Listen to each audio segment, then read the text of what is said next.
27 ఇప్పటికే మరి వాటిని కూలగొట్టాము. గడిచిన వారం రోజులుగా ఒక 59 స్ట్రక్చర్స్ కూలగొట్టాము. వాటితో పాటు ఇంకా కొంతమందికి నోటీసులు ఇచ్చాం, కొంతమందిని ఫోర్సిబుల్ గా కూడా ఇవాక్యుయేట్ చేశాం. వాళ్ళు వినకపోతే శిథిలావస్థలో ఉన్నా కూడా మొండిగా మాకు కోర్టు స్టే ఉంది ఇంకోటి ఉందని చెప్పి మొండికేస్తే కూడా పోలీసులను కూడా పెట్టి వాళ్ళని తొలగిస్తా ఉన్నాం. ఎందుకంటే ముఖ్యమంత్రి గారు మాకు చెప్పింది ఒకటే, ఆస్తి నష్టం జరిగినా పర్వాలేదు, ప్రాణ నష్టం అనేది జరగడానికి వీల్లేదని చెప్పి చాలా గట్టిగా చెప్పారు. కాబట్టి ఈ రకంగా ఎన్నో రకాల కార్యక్రమాలు తీసుకుంటూ ముందుకు పోతా ఉన్నాం. రాబోయే 3 రోజులు పెద్ద ఎత్తున వర్షాలు మళ్లీ పడతాయని చెప్పి మాకు ఐఎండీ నుంచి సమాచారం ఉంది. మేము ఎక్కడికక్కడ అలర్ట్ చేస్తా ఉన్నాం. ఒక 3 చెరువులు ఇప్పటికే తెగడం వల్ల కూడా నష్టం బాగా జరిగింది. గుర్రం చెరువు నిన్న తెగింది, అంతకుముందు పల్లె చెరువు, దాంతో పాటు అప్ప చెరువు అని రాజేంద్ర నగర్ దగ్గర. నేను రోజు చూస్తా ఉన్నాను పత్రికల్లో కానీ సోషల్ మీడియాలో కానీ చాలా మంది అంటా ఉన్నారు, నగరంలో చెరువులు అతిక్రమణకు గురయ్యాయి, నాళాలు అతిక్రమణకు గురయ్యాయి అని అంటా ఉన్నారు. వాస్తవమే, అందులో అనుమానం కూడా లేదు. మా దగ్గర రిపోర్ట్స్ కూడా ఉన్నాయి. కిర్లోస్కర్ కమిటీ రిపోర్ట్ ఉంది, వారెంట్స్ రిపోర్ట్ ఉంది, శాటిలైట్ చిత్రాలు ఉన్నాయి, ఎప్పుడు ఎక్కడ కబ్జా అయింది, ఏది కబ్జా గురైందో కూడా మా దగ్గర అన్ని కూడా ఉన్నాయి, వివరాలు ఉన్నాయి. కానీ ప్రస్తుతం మా ఫోకస్ అంతా కూడా ప్రజల్ని ఈ రాబోయే 3 రోజుల్లో జరిగే వర్షాల నుంచి కాపాడుకోవడం మీద ఉంది. తర్వాత మిగతా అంశాలన్నీ కూడా సావధానంగా మాట్లాడవచ్చు. ఎందుకంటే ఇది ఒక రోజు ఒక గంటనో ఒక గడియలోనో జరిగింది కాదు. ఈ ఆక్రమణలు కానీ, ఇళ్ల నిర్మాణాలు కానీ, నాలాలకు అడ్డంగా కబ్జాలు పెట్టడం కానీ, లేదా చెరువుల్లోకి దూరి కట్టడం కానీ, ఇది ఓవర్ నైట్ జరిగింది కాదు, ఇంకోటి కాదు. మా లక్ష్యం, మా ఆలోచన అంతా, మా దృష్టి అంతా ప్రస్తుతానికి రాబోయే 3 రోజుల్లో ప్రజలకు ప్రాణ నష్టం లేకుండా వారిని కాపాడుకోవాలన్న దాని మీద అందరం కూడా దృష్టి పెట్టి పనిచేస్తా ఉన్నాం. గౌరవ చీఫ్ సెక్రటరీ గారిని ఇప్పుడు నేను వారు కలిసి కూర్చొని సమీక్ష చేసినప్పుడు కొన్ని బోట్స్ అదనంగా కావాలేమో, ఎందుకంటే ఎక్కడికక్కడ కాలనీలన్నీ కూడా జలమయం అయితే ఉన్నాయి. పెద్దవాళ్ళని తరలించడానికి, పెద్ద వయసులో ఉన్న వారిని తరలించడానికి ఇబ్బంది అవుతుందంటే మన దగ్గర ప్రస్తుతం మన రాష్ట్రంలోనే మన జిహెచ్ఎంసీ టీం దగ్గరే ఒక 18 బోట్స్ ఉన్నాయి. వాటికి అదనంగా ఇప్పుడే చీఫ్ సెక్రటరీ గారు ఆంధ్రప్రదేశ్ చీఫ్ సెక్రటరీతో మాట్లాడారు, కర్ణాటక చీఫ్ సెక్రటరీతో కూడా మాట్లాడారు. మా విజ్ఞప్తి మేరకు అక్కడి నుంచి కూడా దాదాపు 15 చొప్పున బోట్స్ పంపిస్తామని చెప్పి వాళ్ళు ప్రామిస్ చేశారు. సాయంత్రం వరకు చేరుకుంటాయంట. నియర్ బై డిస్ట్రిక్ట్స్ నుంచి తెప్పిస్తా ఉన్నాం కాబట్టి సాయంత్రం నుంచి అవి కూడా అందుబాటులోకి వస్తాయని చెప్పి నేను ఆశిస్తా ఉన్నాను. మొత్తంగా ఒక 50 బోట్స్ రెడీగా పెట్టుకుంటాము. వాటితో పాటు ఆర్మీతో కూడా మాట్లాడాము, ఆర్మీని కూడా అలర్ట్ చేశాము. మీరు అవసరమైతే మీరు రంగంలోకి దిగాల్సి ఉంటుందని చెప్పాము. ఎన్డీఆర్ఎఫ్ తో కూడా మాట్లాడాము. మాట్లాడి వారికి కూడా ఏం చెప్పామంటే అవసరమైతే హెలికాప్టర్స్ కూడా స్టాండ్ బై పెట్టండి, ఎక్కడన్నా అవసరం ఉంటే వాటిని కూడా వినియోగించాలని చెప్పాము. వారు కూడా రెడీగా ఉన్నారు. సో ప్రభుత్వం హై అలర్ట్ లో ఉంది. ఈ రోజు ఇప్పుడు ఉత్పన్నమైన పరిస్థితికి ఏ ఒక్క ప్రభుత్వమో, ఏ ఒక్క వ్యక్తో, ఏ ఒక్క సంస్థనో కారణం కాదు. దీనికి రెండు విషయాలు దయచేసి ప్రజలందరూ కూడా గమనించాలని కోరుతా ఉన్నాను. 100 ఏళ్లకు ఒకసారి వచ్చే ఇట్లాంటి ఉత్పాతం. ఇంతకుముందు నేను మీకు విజ్ఞప్తి చేశాను, 1908లో మూసికి ఇట్లాంటి వరద వచ్చింది. 1916లో హైయెస్ట్ రెయిన్ఫాల్ అప్పుడు రికార్డ్ అయింది. మళ్ళీ ఇప్పుడు అంతే. దాని తర్వాత 100 ఏళ్ల తర్వాత, 104 సంవత్సరాల తర్వాత అంత పెద్ద వర్షపాతం ఈరోజు నమోదైంది. కాబట్టి ఇదేదో ఒక వ్యక్తో లేక ఒక సంస్థనో ఒకరి తప్పిదమో కాదు. ఒకవైపు ప్రకృతి ప్రకోపం, మరొక వైపు మానవ తప్పిదాలు కూడా ఉన్నాయి. అందులో నేను చూడడం లేదు, నేను తప్పించుకోవాలని కూడా అనుకోవడం లేదు. మానవ తప్పిదాలు, ప్రభుత్వాలు తప్పిదాలు, సమాజంలోని మనందరం కూడా మనుషులుగా ఉన్న మనందరి తప్పిదాలు, చెరువుల ఆక్రమణలు, చెరువుల్లో నాళాల్లో ప్లాస్టిక్లు, ఇష్టం వచ్చిన వ్యర్థాలు వేయడం, ఎక్కడికక్కడ ఇవన్నిటి సమిష్టి ఫలితం ఈరోజు మనం అనుభవిస్తా ఉన్నాం. ఇది ఒక ఓవర్ నైట్ పరిష్కారం దీనికి రాదు. ఓవర్ నైట్ దీనికి అర్జెంట్ గా పరిష్కారం దొరకాలంటే దొరకదు, దీనికి సమయం పడుతుంది. కానీ ప్రస్తుతం మా దృష్టి అంతా కూడా ప్రజల ప్రాణాలు కాపాడాలి, ప్రజలను ఎట్టి పరిస్థితుల్లో ప్రాణ నష్టం లేకుండా బయటేయాలి ఈ సందర్భం నుంచి అని చెప్పి మేమందరం కూడా కలెక్టివ్ గా పనిచేస్తా ఉన్నాం. ఒక విజ్ఞప్తి ప్రత్యేకంగా ఏమంటే, నేను ఇందాక మా కమిషనర్ గారిని అడుగుతున్నప్పుడు వారు చెప్తా ఉన్నారు, సార్ ఒక ఇంట్లో గ్రౌండ్ ఫ్లోర్ ఉండి పైన 2 ఫ్లోర్స్ ఉంటే పైన ఉంటున్నారు సార్, కింది గ్రౌండ్ ఫ్లోర్ మాత్రం ఖాళీ చేయించగలుగుతున్నాం, అక్కడి నుంచి ఎవాక్యుయేట్ చేస్తున్నాం, కానీ చాలా మంది పోయి పైన ఉంటాం, మాకు ఇక్కడ బాగానే ఉంది అంటున్నారు అని చెప్పి వారు చెప్తా ఉన్నారు జిహెచ్ఎంసీ కమిషనర్. ఇది మంచిది కాదు. ఎందుకంటే వరుసగా 10 రోజులు 15 రోజులు నీళ్లలో ఉంటే ఆ స్ట్రక్చర్ కూడా వీక్ అయిపోయే ప్రమాదం ఉంటుంది. మళ్ళీ అది పడిపోతే లేనిపోని చికాకులు కూడా వచ్చే అవకాశం ఉంటుంది. కాబట్టి ఈ లోతట్టు ప్రాంతాల్లో ఉన్న ప్రజలందరికీ నేను విజ్ఞప్తి చేస్తా ఉన్నాను, ప్రభుత్వం తరఫున విజ్ఞప్తి చేస్తా ఉన్నాను, దయచేసి మీ లైఫ్ రిస్క్ లో పెట్టుకోకండి. ఎందుకంటే ప్రభుత్వం మిమ్మల్ని అందరినీ తరలించి ఒక తాత్కాలిక క్యాంపుకు తరలించి నీ వాటర్ తగ్గేదాకా 3-4 రోజులు మాకు గ్యాప్ వస్తే చాలు, 3-4 రోజులు గ్యాప్ వస్తే నీళ్ళని వెళ్ళిపోతాయి. కానీ గ్యాప్ లేకుండా, తెరిపి లేకుండా వర్షం రావడం వల్ల ఇబ్బంది అవుతా ఉంది. వర్షం తగ్గట్లేదు, వరద నీరు తగ్గడం లేదు. కొంతమంది మిత్రులు రాస్తా ఉన్నారు ఇంకా జలమయమైన కాలనీలో వరుసగా వర్షాలు పడుతున్నాయి కాబట్టి unfortunately we're not able to drain out the water, it is not receding. So my appeal to you, my request to you, ప్రతి ఒక్కరూ దయచేసి ఈ లో లయింగ్ ఏరియాస్ లో పైన ఫ్లోర్ లో ఉన్న వాళ్ళు కూడా పునరావాస కేంద్రాలకు తరలండి, క్యాంప్స్ కి రండి. మీకు అన్ని కూడా అక్కడ ఏర్పాట్లు ఉన్నాయి. ఫుడ్ ఉంటుంది, టాయిలెట్స్ ఉన్నాయి, డ్రింకింగ్ వాటర్ ఉంది, బ్లాంకెట్స్ ఉన్నాయి. మీరు కట్టుబట్టలతో వస్తే చాలు. అక్కడ అన్ని ఏర్పాట్లు కూడా ప్రభుత్వం మందులతో సహా, కరోనా టెస్టులతో సహా, మాస్కులతో సహా అన్ని ఏర్పాట్లు ప్రభుత్వం చేస్తున్నది. దయచేసి అక్కడికి తరలండి.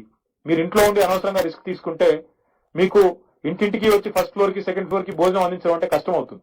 ఎందుకంటే ఇక్కడ ఒకవైపు ప్రజల ప్రాణాలు కాపాడాల్సిన పరిస్థితుల్లో మీకు ఎప్పటికప్పుడు ఈ రకమైన సహాయం అందించాలంటే ఇబ్బంది అవుతుంది. కాబట్టి దయచేసి తాత్కాలికమైన ఈ ఇబ్బంది కోసం మీరు, ఎందుకంటే మళ్ళీ ఇందాక నేను చెప్పాను, ఎక్కడన్నా పొరపాటున ఎలక్ట్రికేషన్ అవుతే that will lead to loss of life. ఇది మంచిది కాదు. దయచేసి మీరు అతి విశ్వాసానికి పోయి మేము పైన ఉన్నాం మాకేం కాదు, పైన ఉన్న వాళ్ళకి మీ బిల్డింగ్ బందోబస్తుకున్నా అప్పుడప్పుడు ఎలక్ట్రిసిటీ ఏమన్నా అయితే, ఇప్పుడు నేను చూసాను ఉప్పల్లో ఒక ఆయన తెలవక కింద పోయి సెల్లార్ లో జనరేటర్ పెట్టి ఆయన స్టార్ట్ చేశారు.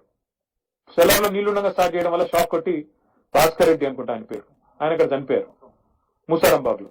కాబట్టి ఇట్లాంటి ప్రమాదాలు కూడా జరిగే ఆస్కారం ఉంది. కాబట్టి దయచేసి ప్రభుత్వానికి సహకరించండి. 80 మంది స్పెషల్ ఆఫీసర్స్ ని, 1000 మంది సిబ్బందిని మీకోసం పెట్టాం. All other programs in GHMC have been suspended. మాకు ఇంకో పని లేదు. Everybody is on to this.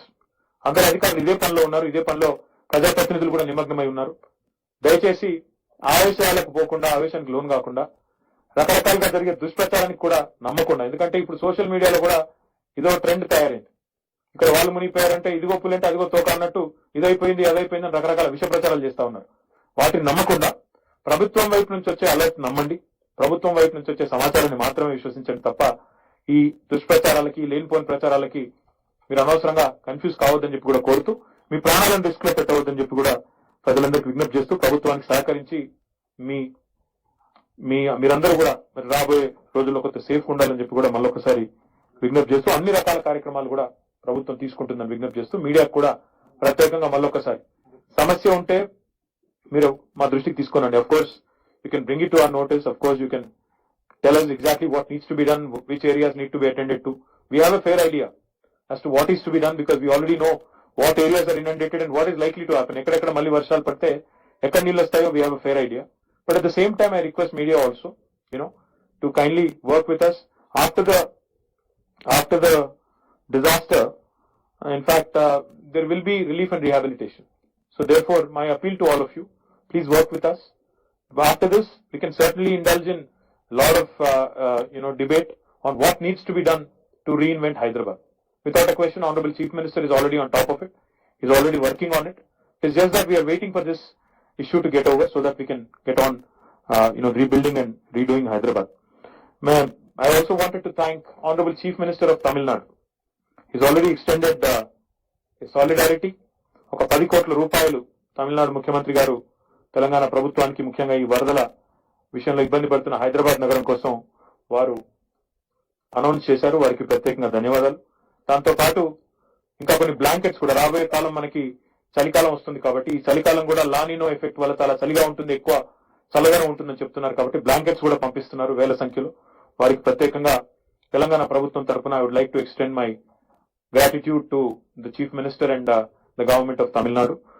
मैं बाकी मित्रों से भी मैं यही कहना चाहूंगा कि जो भी आज हैदराबाद शहर है, हैदराबाद में खासकर हमारे पुराना शहर में जितने भी भाई हैं, जिनको आज गुर्रम चेरुवु या वहाँ बुरहान चेरुवु, अप्पा चेरुवु, पल्ले चेरुवु, इन सब की वजह से तकलीफ हुई है, खासकर जो कॉलोनीज, अल जुबैल कॉलोनी जैसे कॉलोनी, नदीम कॉलोनी जैसे कॉलोनी, जहाँ पे आज बहुत सारे लोग, एक हाफिज बाबा नगर, सारे ही जगह जहाँ कहीं बहुत सारे लोग आज मसाइल में हैं, उन सबसे भी मेरी गुजारिश यही है कि आप वहां से इवैक्यूएट करने में आप गवर्नमेंट का, हुकूमत का मदद दे, क्योंकि आप पहले माले पे भी हो सकते हैं, दूसरे माले पे भी हो सकते हैं, बट तकलीफ बोल के नहीं आती है. इसीलिए आप कोऑपरेट करें, कैंप में आ जाएं और जैसे ही पानी निकल जाता है आप घर वापस जा सकते हैं.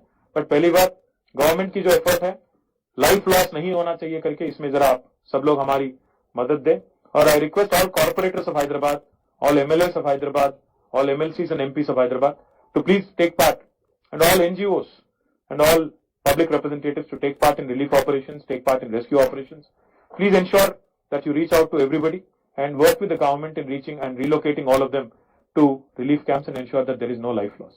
Once again, I'd like to thank you all, and I also would appeal to the media. We can indulge in a debate later. We can most certainly debate whose fault it is. Tu meh can be deferred for a little bit of a time.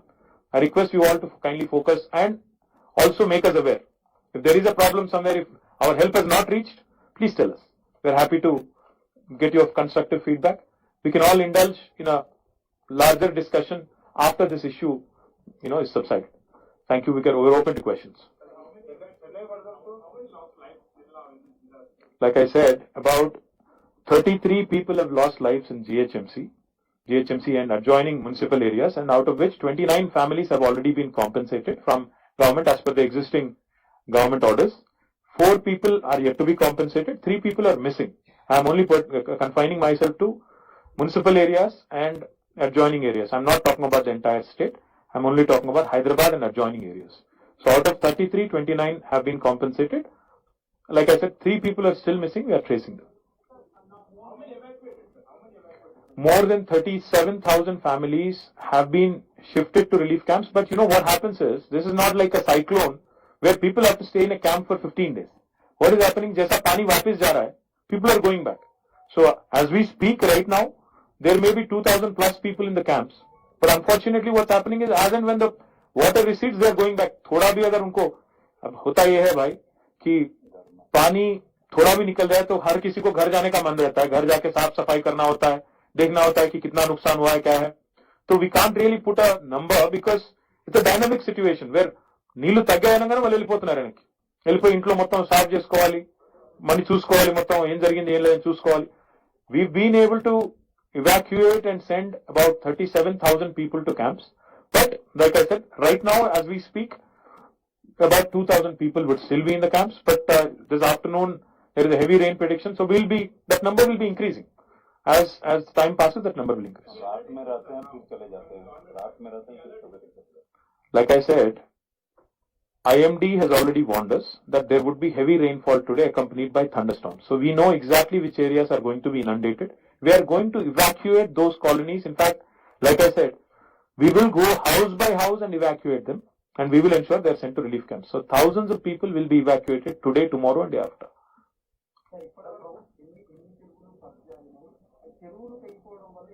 నేను ఇందాకే చెప్పాను కదా brother, ఇదంతా మళ్ళా మనం కూర్చొని post mortem అంతా చేసుకోవచ్చు. ఇది ఒక్క ఓవర్ నైట్ అయ్యింది కాదు, లేదా ఒక రోజు ఒక గంటలో గడిలో అయింది కాదు. నా విజ్ఞప్తి ఏంటంటే మీతో 2 విషయాలు దయచేసి మీరు గమనంలోకి తీసుకోండి. ఒకటి, 1908 తర్వాత అంతటి భారీ వర్షం ఇది ఒకటి. రెండవది, మళ్ళీ నేను చెప్తా ఉన్నాను, వర్షపాతంలో 3 చూసుకోవాలి మీరు ఎప్పుడైనా: ఇంటెన్సిటీ, డ్యూరేషన్, ఫ్రీక్వెన్సీ. వర్షం 140 సెంటీమీటర్లు పడ్డా, 40 సెంటీమీటర్లు పడ్డా, ఓవర్ పీరియడ్ ఆఫ్ టైం పడితేనేమో దాన్ని ఏఐసిటీ అని అబ్జర్వ్ చేసుకోగలుగుతుంది. ఇంకోటి, నేను సోషల్ మీడియాలో ఇది కూడా చూశాను, ఇదేనా డల్లాస్, ఇదేనా అది న్యూయార్క్ అని వాళ్ళు ఒక విలువలు పెడతా ఉన్నారు. అయ్యా, డల్లాస్ లో న్యూయార్క్ లో కూడా వర్షం పడ్డప్పుడు అక్కడ కూడా పరిస్థితులు ఇట్లే ఉంటాయి. చూసుకోండి, అది కూడా చూసుకోండి. మీరు మాట్లాడడానికి కొంత ఇంగితము, సందర్భము, ఔచిత్యం కూడా ఉండాలి. ఇటు పడితే అటు మాట్లాడతాం, నోటికి వచ్చినట్టు మాట్లాడతాం అంటే, విశ్వ నగరాలుగా చెప్పుకునే నగరాల్లో కూడా వర్షాలు పెద్ద ఎత్తున వచ్చినప్పుడు అక్కడ కూడా పరిస్థితులు ఇట్లాగే ఉంటాయి. అది కూడా ఈ క్లౌడ్ బర్స్ట్ లాంటి సిచ్యువేషన్లు వస్తే ఎవరేం చేయలేరు. ఈ రోజు ఇప్పుడు తమ్ముడు అడిగాడు ఎన్ని చెరువులు కబ్జా గురి, అవన్నీ పోస్ట్ మార్టం మీకు ఇస్తాను. కిర్లోస్కర్ కమిటీ నివేదిక మా దగ్గర ఉంది. అందులో ఏం చెప్పారు, నాలాల మీద 28,000 స్ట్రక్చర్స్ ఉన్నాయని చెప్పారు. మరి అప్పటికిప్పటికి ఇంకొకరిని వచ్చింటాయంటే డెఫినెట్ గా వచ్చింటాయి. ఎన్ని చెరువులు కబ్జా గురయ్యాయి? సాటిలైట్ ఇమేజ్ ఈరోజు నేను ఒక పేపర్ లో చూశాను. 2000 సంవత్సరంలో ఎట్లుంది, 10లో ఎట్లుంది, 20లో ఎట్లుంది, 3 ఫోటోలు పెట్టినారు. క్లియర్ కనబడుతుంది అప్పుడు ఎట్లుంది చెరువు, ఇప్పుడు ఎట్లా కుదించుకొని పోయింది. కాబట్టి ఓవర్ నైట్ కాలేదు, డెఫినెట్ గా అయ్యింది, సమస్య ఉంది. దీనంతా కూడా ఈ మొత్తం ప్రజలు ఫస్ట్ ఈ సమస్య నుంచి బయటపడ్డ తర్వాత, ఈ వర్షాల నుంచి బయటపడ్డ తర్వాత దీనికి ఒక పూర్తి స్థాయి పరిష్కారం వెతకాల్సిందే, వెతికి పట్టుకోవాల్సిందే. కాబట్టి దానికి సమయం ఉంది. ఇప్పుడు ప్రస్తుతం మా దృష్టి అంతా కూడా ఈ సహాయక చర్యల మీద ఉంది. దయచేసి మీరు కూడా దానికి సహకరించాలని.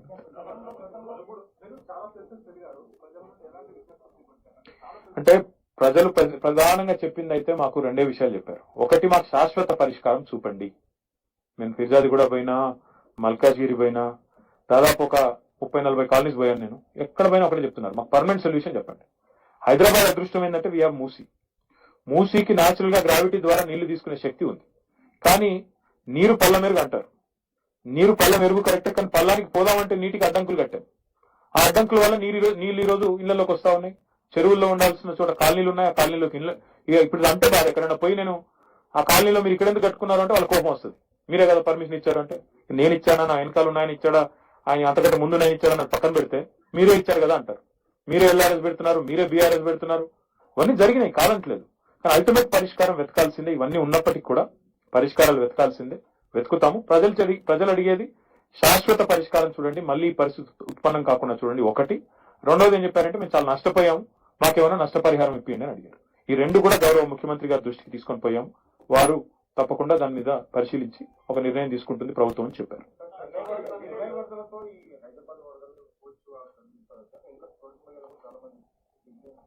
ఇప్పుడు చెన్నై అయినా, నేను బాంబేలో 2005లో నేను ఆ రైల్లో చిక్కుకుపోయాను. 24 గంటలు నేను రోడ్ల మీదే ఉన్నాను ఆ రోజు. నేను విక్టోరియా టర్మినస్ దగ్గర ఉన్నాను ఆ రోజు. తెల్లారి బాండ్రా వరకు నడుచుకుంటూ పోయాను. నేను కూడా దాదాపు 24 గంటలు నీళ్లలోనే, నడుములోతు నీళ్ళలో నేను కూడా ఉన్నాను. కాబట్టి నేను బాంబే చూశాను, మనం చెన్నైలో కూడా ఇదే పరిస్థితి చూసాము, కొద్ది రోజుల కింద బెంగళూరులో కూడా చూసాము, ఇప్పుడు మన దగ్గర కూడా చూస్తా ఉన్నాం.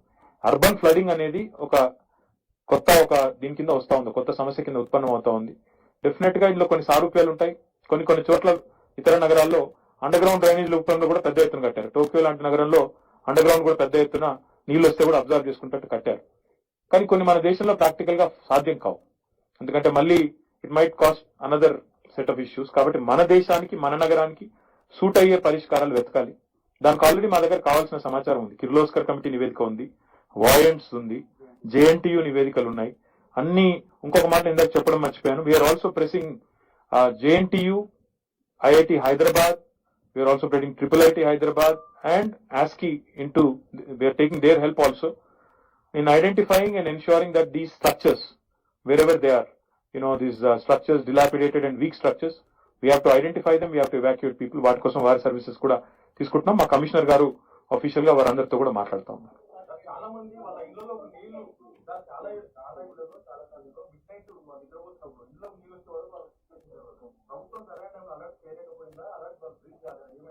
అంటే ఇప్పుడు చెరువు బ్రీచ్ అవుతుందని ఎవరికి తెలియదు కదమ్మా. ఇప్పుడు పల్లె చెరువు బ్రీచ్ కావడం వల్ల చాలా చోట్ల ఆ సమస్య, మీరు చెప్పిన సమస్య వచ్చింది.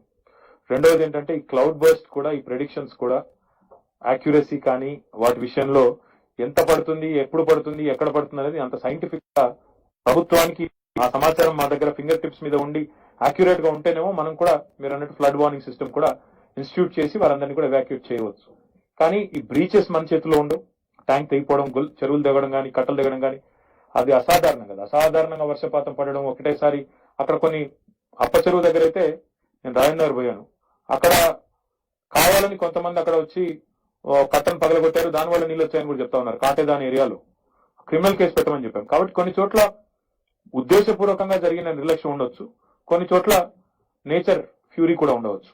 కాబట్టి ప్రస్తుతం ఉన్న పరిస్థితుల్లో అలాంటివి మనం ప్రెడిక్ట్ చేయలేము. కాబట్టి డెఫినెట్ గా కొంత ఇబ్బంది జరిగింది. కానీ but like I said, we're fortunate, we've been able to minimize. But yes, I agree, things can be handled better. We will work on it.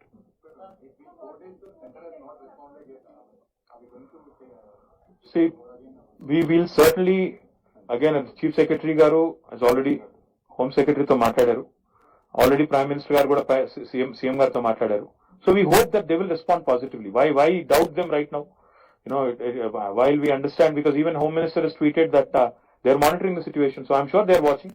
I'm sure they'll be positive. Hopefully, we'll wait. Yes, ma'am.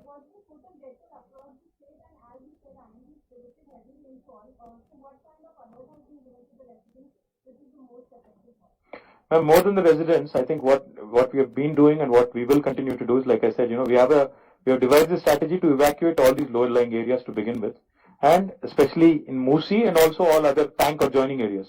We know exactly where these colonies are. We will evacuate them. We'll ensure that no further, we'll minimize life loss, and we'll zero down life loss as much as we can. Across the state, I don't have a ready number. I'm only speaking as MA and UD Minister. So I have the numbers in adjoining municipalities in and around Hyderabad. CS just gave me the list. 33 in GHMC and about 37 in district. So altogether 70 people have lost their lives. Pakkana mottam anta kalpite, state anta kalpite 70. GHMC and adjoining areas. Yes.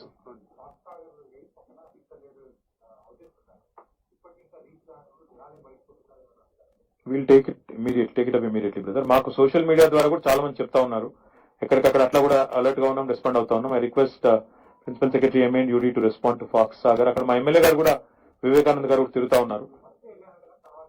Will take care brother. Anyways, ఇంకా దయచేసి నా విజ్ఞప్తి ఏంటంటే you also please stay safe.